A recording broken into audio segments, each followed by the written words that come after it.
딸의 춤과 요한의 머리 떨어진 이런 제목으로 말씀을 해볼까 합니다.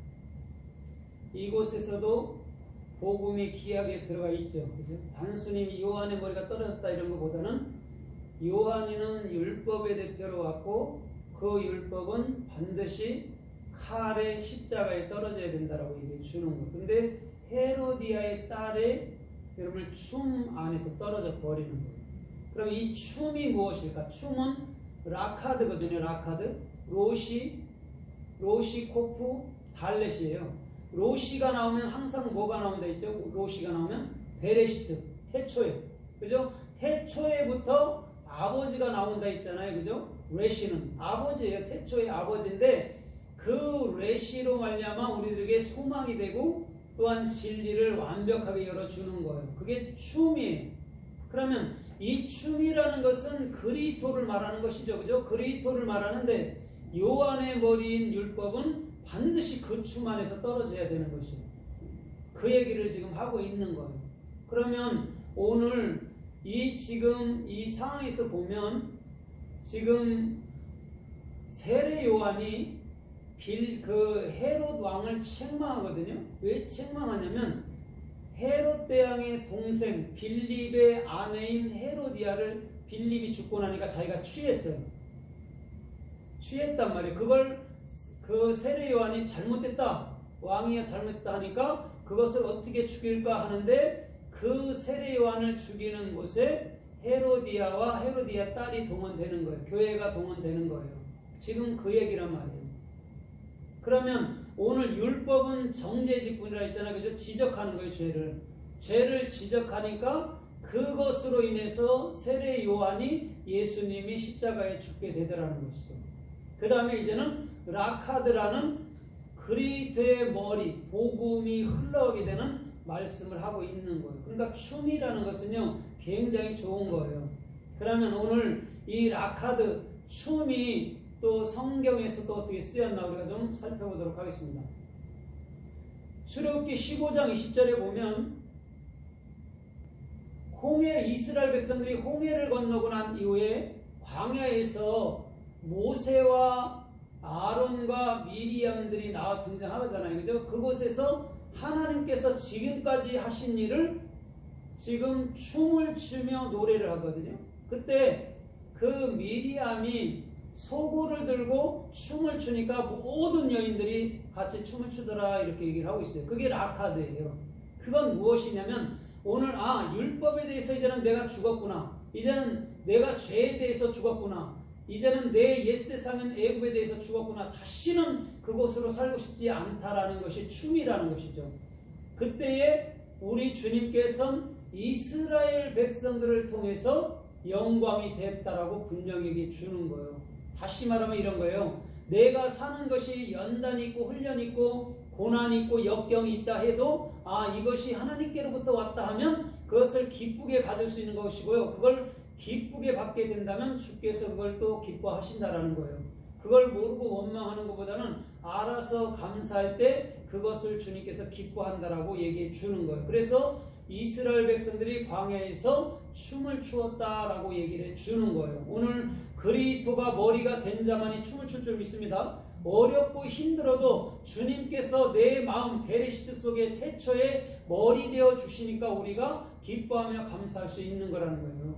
다른 게 아니고 그리스도가 내 안에 머리가 되어주지 않는다면 우리는 지옥이에요, 말 그대로. 그러나 주님이 나의 머리가 되어주실 때 우리는 이 지옥 속에서도 천국을 맛보는 아름다운 삶의 축복이 주님께로부터 임하여오는 줄 믿습니다. 그래서 출애굽기 32장 19절에서도 모세가 40일 동안 시내산에서 말씀을 받고 내려왔어요. 즐거운 마음으로. 얼굴엔 광채가 나고 내려왔더니 백성들이 춤을 추면서 헌화를 해요. 그때 모세가 볼 때 이들이 하나님을 숭배하는 게 아니라 하나님을 대리하여서 송아지 형상을 만들어 놓고 그것을 하나님이라고 춤추고 있던 거예요. 그럼 이 사람들이 춤을 잘못 추고 있는 거잖아요. 그죠? 그리스도를 알지 못하는 춤이잖아요. 율법의 춤이잖아요. 그래서 모세가 또한 예수님이 대표가 되어서 십계명이 깨트려진 거예요. 십자가에서. 그러면 십자가에서 나의 생각이 죽고 율법의 행위들이 죽게 되면 이제는 복음으로 넘어오는데, 그 복음은 모세가 이제는 두들판을 친히 만들고 시내산에 올라가서 다시금 40일 금식함으로 주어지는 거예요. 그래서 사울이 이스라엘의 왕에 40년을 하고 죽고, 다윗이 이스라엘의 왕을 40일을 했는데, 헤브론에서 7년, 예루살렘에서 33년을 한 거예요. 우리 예수님은 33년 반에 십자가에 돌아가신 것인 줄 믿습니다. 정확히 그 얘기를 하고 있는 거예요. 그럼 참으로 우리가 복음으로 산다는 걸 정확히 모르면 우리는 율법 안에서 우상을 숭배하고 있는 거예요. 그냥 말로만 예수 찾지 실삶은 다 우상 숭배하고 있는 거예요. 그러나 우리가 실삶에서 그리스도가 머리가 된다면 우리는 라카드라는 정확히 주께서 올바른 비전 속에서 소망 속에서 이끌어가는 그런 온전되고 복된 삶을 살 수 있다라고 우리 주님은 말씀하여 주시는 줄 믿습니다. 아멘. 그래서요, 사사기서 11장 23절 이하에서도 입다가, 여러분 전쟁을 앞두고 나서 입다가 이렇게 서운해요. 주님, 만약에 내가 이 전투에서 이긴다면 우리 집에서 첫 번째로 나오는 그것을 드리겠나이다, 이렇게 얘기해요. 그때의 전쟁에서 승리를 했어요. 기쁘게 돌아오는데 그 집에서, 자기네 집에서 첫 번째 나오는 것이 무남 동녀 외동딸인 여러분 그의 딸이 나와서 춤추며 그를 맞아요. 그래서 그때를 일으켜 말할 때에 여자들이 해마다 그곳에 가서 참으로 그를 위해서 울었다고 말하면서 뭐라고 그래요? 그 여자는, 그쵸? 입다의 딸은 처녀의 죽음을 죽으니라, 이렇게 얘기해 줬어요. 처녀의 죽음을 죽었대요. 그럼 처녀 죽음이 뭘까요? 처녀 죽음이라는 게 실생활은 여러분 뭐냐면 신랑을 어떻게 보면 내가 마음으로 갖지 못한 거거든요. 그래서 알마라는 처녀는 부정한 것이고, 그 부정한 것에 반드시 그리스도라는 참된 신랑이 씨를 떨어뜨려 줄 때 그 알마는 영원한 누구로? 하늘의 자유자, 진짜 하늘의 자유자인 여러분 메케오바로 갈 수 있는 거예요. 창세기 1장 27절에 자칼 메케오바잖아요. 그걸로 갈 수 있다라는 거죠. 그런데 그 마태복음 17장에서 보면 예수님께서 십자가상에서 여자여 이렇게 말할 때 그때는 이시아예요. 이시아는 뭐냐면 옛 여인이에요.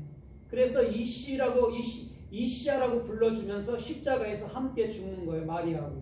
그래서 마리아는 자기가 아들을 낳는데 그게 신랑이라고 이렇게 말하는데, 신랑이 뭐라고 말하면 내가 너 같이 죽일 거야, 어디서? 십자가에서, 이렇게 얘기해 준단 말이에요. 그래서 이시에서 이시아가 함께 연합해서 십자가에 죽고 나면 자칼 메케오바가 돼서 태초에 하나님이 당신의 모양대로 사람을 창조했더라가 정확히 성립되는 것인 줄 믿습니다. 그래서 마리아는 예수님이 아들도 되어주시고 또한 신랑도 되어주시는 거예요. 자기가 낳았어도. 그러면 오늘도 저와 여러분들도 마찬가지잖아요.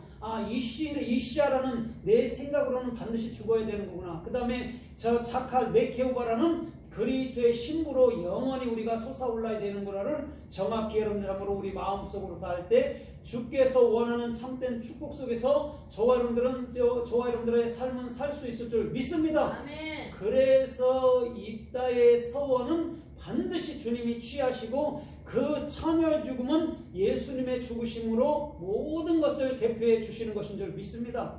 그게 전쟁의 승리라는 거예요. 반드시 예수님이 죽을 때에 전쟁에서 승리하는데 그것이 샬롬이라는 솔로몬이고 그것이 예루살렘이라는 거죠. 그래서 요한계시록 21장에 보면 옛 하늘과 옛 땅은 없지만은 새 하늘과 새 땅이 있는데 그것은 뭐죠? 영원한 새 예루살렘이라고 얘기해 주는 거예요.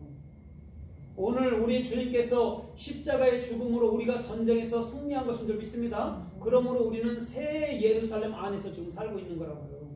어디 있다 저기 있다가 아니에요. 여러분들 안에서부터 여러분들 육적 삶을 벗는 순간 여러분들 영 안에서 영원히 흘러가는 거예요. 그 나라로.